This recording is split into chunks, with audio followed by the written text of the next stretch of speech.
경자 씨는 건강검진을 열심히 챙기는 사람이었습니다. 국가암검진도 빠짐없이 아들이 종합검진을 권유하면 그것도 받으러 갔어요.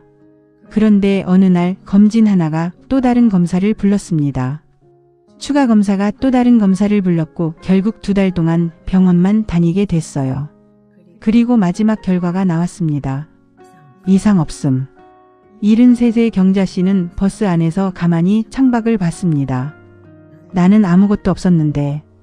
그러면 내가 지난 2달 동안 뭘 한 걸까? 그 2달 동안 경자 씨가 매주 화요일마다 나가던 도서관 봉사는 한 번도 못 갔습니다. 검사 준비로 몸이 지쳐서. 건강을 지키려고 받은 검진이 건강하게 살 수 있는 시간을 빼앗고 있었습니다. 이게 경자 씨만의 이야기일까요? 그렇지 않아요. 지금 이 시간에도 비슷한 일이 조용히 일어나고 있습니다. 나이가 어느 지점을 넘으면 검진의 의미가 달라지기 시작하거든요. 그 변화를 아직 많은 분들이 모르고 계세요. 오늘은 그 이야기를 드리려고 합니다. 혹시 이런 경험이 있으신가요?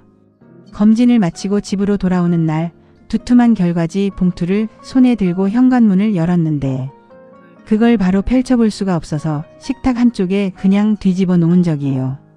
며칠을 그냥 두는 겁니다. 괜히 다시 펼치면 더 불안해질 것 같아서요. 뒤집어 놓으면 안 보이는 것 같고 그러면 잠깐은 괜찮을 것 같아서. 그런데 그게 거기 있다는 걸 내내 알고 있거든요. 밥을 먹다가도 눈이 가고 물 한 잔 마시러 나왔다가도 시선이 그쪽으로 흘러가고. 결국 며칠 뒤 밤에 혼자 펼쳐보는데 별표 붙은 항목이 눈에 들어오면 그 다음은 휴대폰 검색이 시작됩니다. 읽으면 읽을수록 무서운 이야기만 나오는 것 같아요. 어떤 사이트에서는 반드시 조직 검사 필요라고 하고 다른 곳에서는 경과 관찰로 충분이라고 하고 뭘 믿어야 할지 모르겠는데 시계는 새벽 2시를 넘어가고 결국 잠 못 이루고 아침을 맞는 날들이 생겨납니다. 그게 한 번으로 끝나면 좋은데 추가 검사 예약 문자가 오면 그 순간부터 마음이 또 조용히 무거워집니다. 검사 전날 금식을 시작하는 저녁이면 괜히 허전하고 새벽에 눈이 일찍 떠지기도 해요. 수면 내시경을 앞두고 대기실에 앉아 있으면 주변 분들 얼굴을 보면서 저분들도 다들 비슷한 마음이겠지 싶으면서도 그 마음을 나눌 수가 없어서 그냥 조용히 앉아 있게 되죠. 그 모든 과정을 혼자 감당하고 계신 분들이 많을 겁니다. 가족에게 말할까 하다가도 결국 말을 못하게 되는 건 걱정을 끼치는 게 미안해서예요. 아들이나 딸이 달려올 텐데 그 달려옴 자체가 짐이 될 것 같아서 바쁘게 사는 자식한테 괜한 부담이 될까 봐 그냥 혼자 다녀오는 쪽을 택하는 거죠. 그렇게 혼자 결과지 봉투를 들고 혼자 예약을 잡고 혼자 대기실에 앉아 있다가 혼자 집으로 돌아오는 분들. 오늘 이 이야기가 그런 분들께 닿았으면 합니다.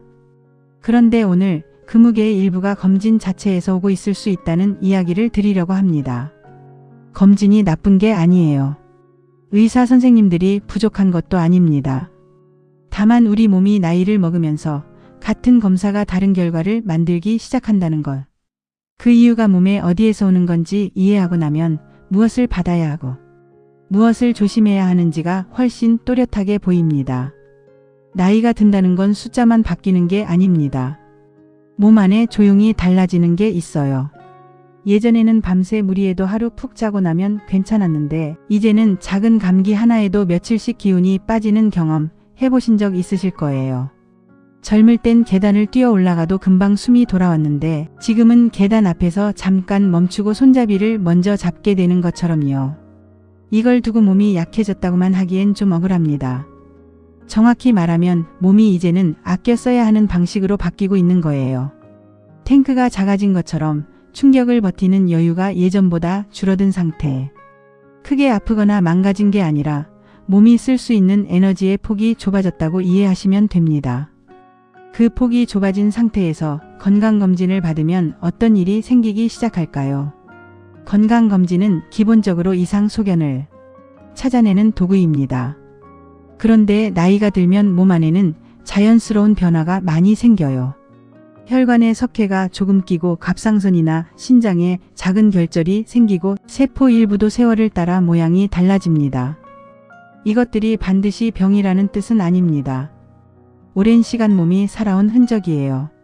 그런데 검사를 하면 이 흔적들이 이상 소견으로 잡힙니다.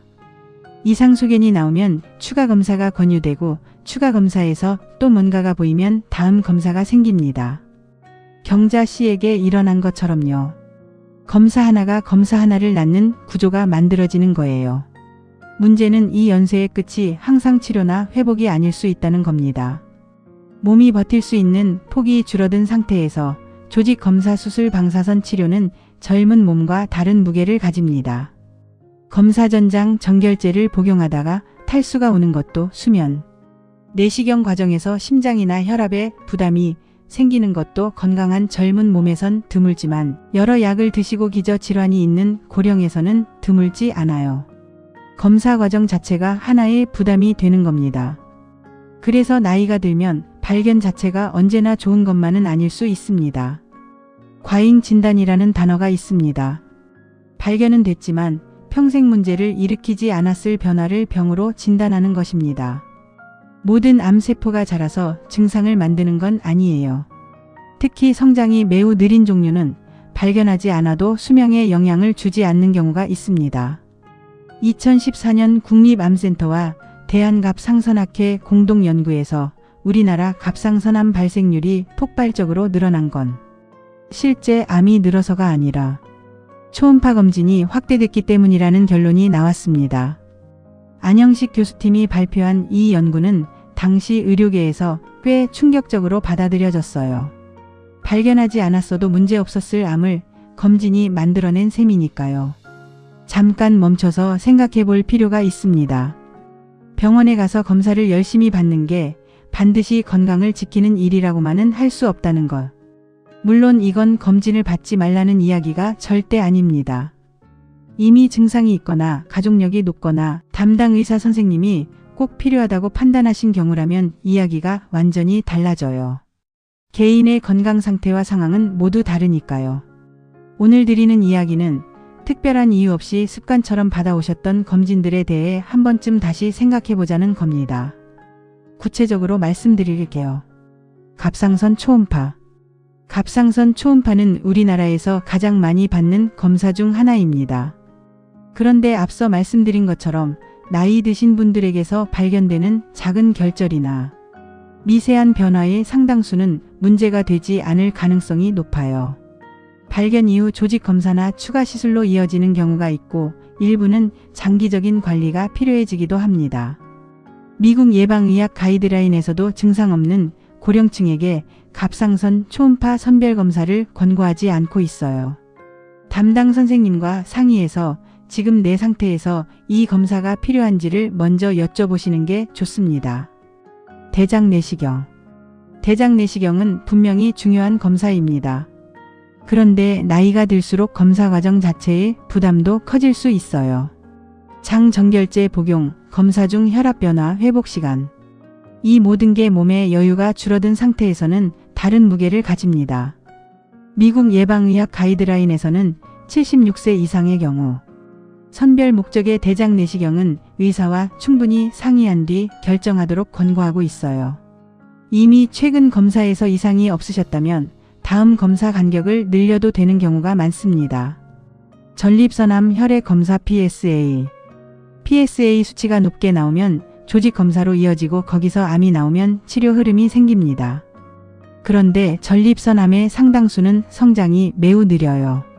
같은 가이드라인에서는 70세 이상 남성에게 PSA 기반 선별 검사를 권고하지 않습니다. 치료 과정의 부담이 발견의 이익보다 클 수 있기 때문이에요. 물론 증상이 있거나 선생님이 필요하다고 판단하신다면 다른 이야기입니다. 유방암 검진. 40에서 70세 여성에게 유방암 검진은 중요합니다. 다만 75세 이상에서는 개인 건강 상태와 기대 수명을 함께 고려해서 담당 선생님과 상의해가며 결정하는 것이 권고됩니다. 특히 우리나라 여성에게 흔한 치밀 유방의 경우 실제로는 문제가 없는데 이상해 보이는 소견이 나오는 경우가 적지 않아서 불필요한 추가 검사로 이어질 수 있어요. 그럼 검진을 아예 안 받아야 하나? 아닙니다. 절대 그 이야기가 아닙니다. 혈압, 혈당, 콜레스테롤 관리는 나이가 들수록 오히려 더 중요해집니다. 골밀도 검사, 시력과 청력 확인, 심장 기능 점검 이런 것들은 지금 당장 일상과 직접 연결되는 검진들이에요. 낙상을 막고 걷는 힘을 지키고 오늘 하루를 제대로 살 수 있게 해주는 것들이니까요. 더 많이 받는 것이 아니라 나에게 맞는 것을 고르는 것. 그 기준이 생기는 것만으로도 많은 게 달라집니다.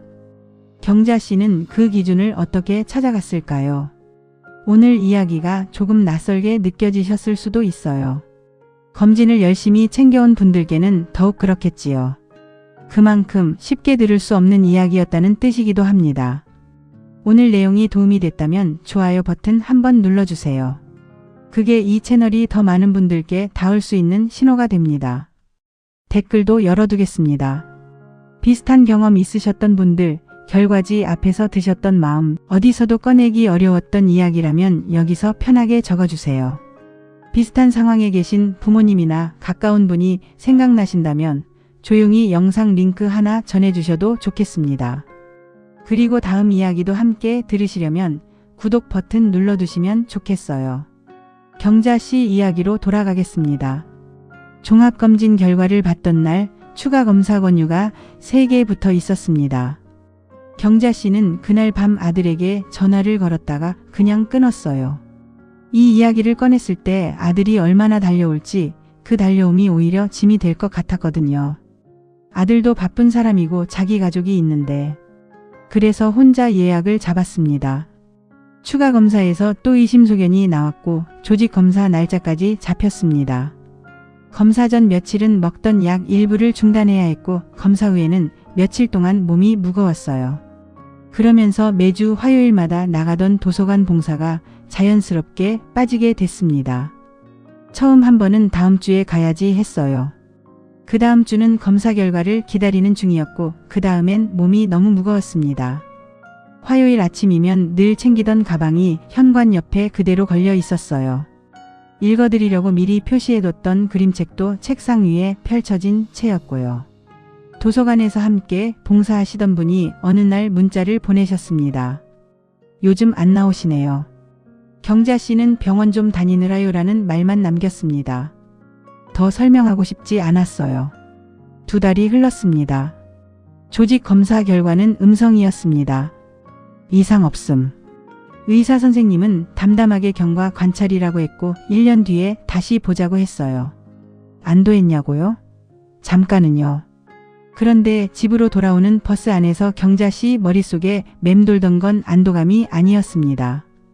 나는 아무것도 없었는데 그러면 내가 지난 2달 동안 뭘 한 걸까? 그 말이 한동안 지워지지 않았어요. 병이 있었다면 당연히 치료를 받아야 했을 거예요. 하지만 아무것도 없었습니다. 그런데 몸은 지쳐 있었고 해오던 일은 멈춰 있었고 기다리는 동안 마음은 여러 번 흔들렸어요. 그 모든 시간의 이유가 이상 없음. 내 글자였다는 게 경자 씨는 한동안 어떻게 받아들여야 할지 몰랐습니다. 그 이후 경자 씨는 가까운 가정의학과를 찾아가 솔직하게 물어봤습니다. 제 나이에 진짜 필요한 검사가 뭔가요? 담당 선생님은 경자 씨의 기저질환과 복용 중인 약, 가족력을 꼼꼼히 살피고 나서 조용히 정리해 줬어요. 혈압과 혈당 관리, 1년에 한 번 골밀도 확인, 청력 점검, 갑상선 초음파는 현재 증상이 없고 이전 결과도 안정적이니 당분간 쉬어도 된다고. 대장 내시경도 직전 검사에서 이상이 없었으니 간격을 늘려도 충분하다고. 그리고 덧붙였습니다. 모든 검사를 다 받는 게 최선이 아닐 수 있어요. 경자 씨는 그 말을 가만히 되새겼습니다. 불안을 키우는 말이 아니었어요. 오히려 오랫동안 막막하게 짓눌려 있던 무언가가 조금 거치는 느낌이었다고 했습니다.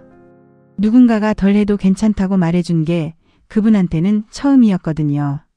다음 화요일 경자 씨는 도서관에 나갔습니다. 2달 만이었어요. 가방을 들고 나서는데 발걸음이 조금 가벼웠다고 했습니다. 자리에 앉아서 어르신들께 책을 펼쳐드리는데 그냥 좋았다고요. 몸이 좋아졌다거나 뭔가 달라진 게 있어서가 아니라 그냥 여기 있을 수 있어서. 억지로 무언가를 바꾸려 했을 때는 잘 안 됐는데 딱 하나를 내려놨더니 달라진 이야기입니다. 덜 받기로 한 것. 그게 전부였어요. 오늘 이야기를 한 문장으로 정리하면 이렇습니다. 나이가 들면 몸이 충격을 버티는 여유가 줄어들고 그 시기엔 모든 검진을 다 받는 것이 오히려 불필요한 연세를 만들 수 있습니다. 검진 자체가 문제가 아니라 내 나이와 몸 상태에 맞지 않는 검진이 문제입니다. 어떤 나이에는 더 하는 게 건강이었습니다. 더 먹고, 더 운동하고, 더 챙기는 것. 그게 맞는 시기가 분명히 있었어요. 그런데 어떤 나이에는 덜어내는 것이 건강일 수 있습니다. 약도 일정도 걱정도 검사도 마찬가지예요. 몸이 감당할 수 있는 만큼만 남기는 것. 모자라지도 넘치지도 않게. 어쩌면 그게 이 나이에 오래 건강하게 사는 방법인지도 모릅니다. 줄이는 것도 관리입니다. 비우는 것도 챙기는 것입니다. 오늘 당장 해볼 수 있는 일을 하나 드릴게요. 지금 집에 건강검진 결과지가 있다면 한 장만 꺼내보세요. 거기서 추가 검사 권유가 붙어있는 항목이 있다면 다음에 병원에 가실 때 이 질문 하나를 드려보세요. 이 검사를 받지 않으면 제 삶에 실제로 어떤 차이가 생기나요? 딱 그 한 문장입니다. 이걸 묻는 것만으로도 담당 선생님과 훨씬 솔직한 대화를 시작할 수 있습니다. 결과지가 없으시더라도 다음에 검진을 예약하기 전에 가정의학과나 내과 선생님께 제 나이에 지금 꼭 필요한 검사가 뭔가요? 이를 먼저 여쭤보는 것도 좋아요. 5분짜리 상담이 2달짜리 걱정을 막을 수 있습니다. 건강을 챙긴다는 게 더 많이 받는 게 아닐 수 있습니다. 내 몸이 지금 무엇을 필요로 하는지 알아가는 것. 그게 진짜 건강을 챙기는 일이에요. 오래 살아온 몸은 오래 살아온 방식으로 돌봐야 합니다. 당신의 몸은 이상한 게 아닙니다. 다만 이제는 조금 다르게 들여다봐야 할 때가 됐을 뿐이에요. 오늘도 끝까지 함께 해주셔서 감사합니다. 이 시간이 조금이라도 도움이 됐다면 구독과 좋아요 버튼 눌러주세요. 그게 저한테는 내일도 함께 하자는 신호입니다. 이 자리는 내일도 여기 있을 거예요. 당신이 듣고 싶을 때 저도 여기 있을게요.